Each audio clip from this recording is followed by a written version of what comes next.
Be ready. 5 seconds. Start. Sir, let me at the outset congratulate the Finance Minister for having given us a budget which is nothing but a continuation of the past. At least he has not, in the name of wanting to do something dynamic, receded.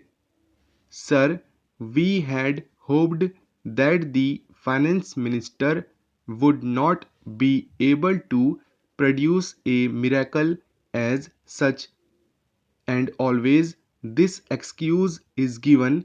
We had 3 months.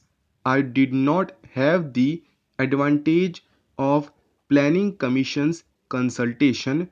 I did not have the advantage of states consultation, and therefore within these constraints and within that framework I had to present, and I presented the best smiling face that I could. That is understood. When he said that we are trying to be true to the promises given in the manifesto by the present government, that is what I was trying to look, at least the direction in the budget.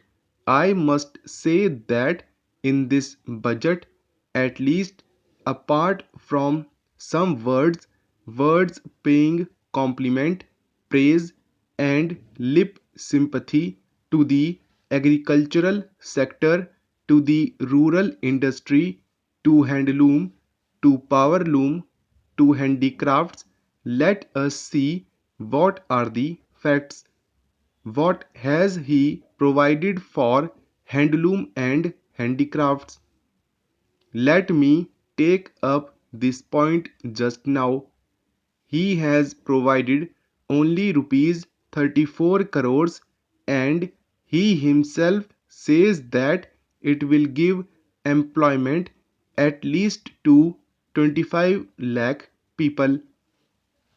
Now imagine the magnitude of this problem. There are a minimum of 4 crore unemployed people and 14 crore underemployed people, and you are not able to touch the fringe of this problem. I am not going to take, sir, this discussion budget as a partisan issue. I am not going to discuss it as an issue of Congress versus the present government, and I am not going to waste my time in comparing what we did and what you have done in this regard. Sir, a good thing has happened, namely, a two-party system has emerged. Let us together decide in this country how we can serve the people of this country best. That is more important. If that is important, then let us see the direction. In spite of all the constraints, you have not shown a new direction, and I beg to submit that you cannot show a new direction unless some of your leaders make a complete breakaway from the present system. In spite of all that has been done in the past, the fact remains that, sir, in our country we have two economies running, namely the economy of a mini India and the economy of Maxi India, or the economy of 3 crores of people and the economy of the remaining 80 crore people. It is true that in the world today, India stands third in technological know-how and expertise personnel. This being the case, practically today we are self-sufficient in every basic industry. It is a good thing, but that has nothing to do with the economy of 100 crores population of our country. I had a quarrel even with the previous minister over the budget proposals. I was critical earlier also.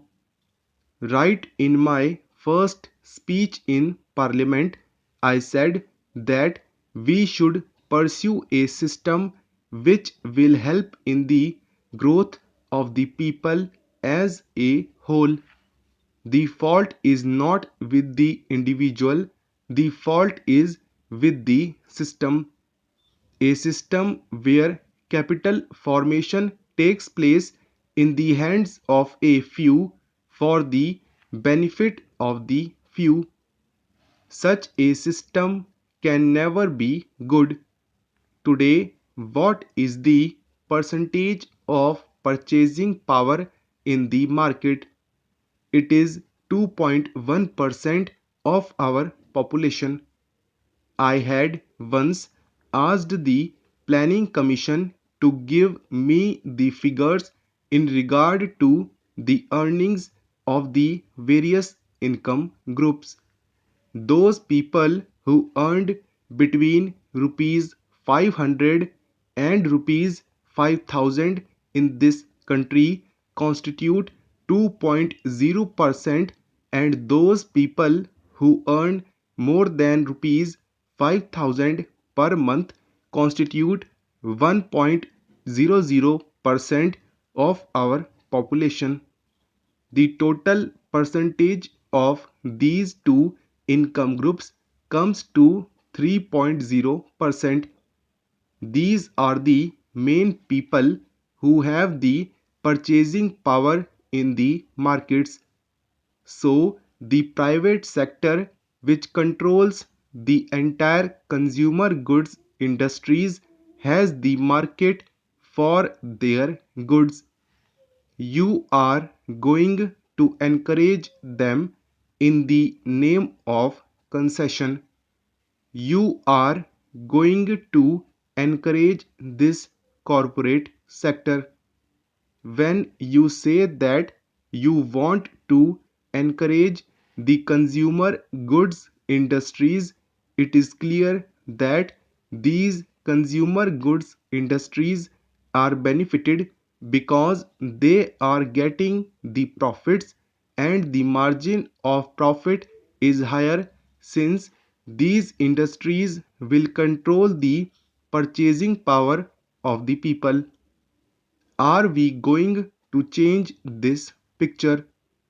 If you really want to change this picture, then the rural class must get the purchasing power, and there must be goods which should be produced in the rural sector so that they can buy those goods.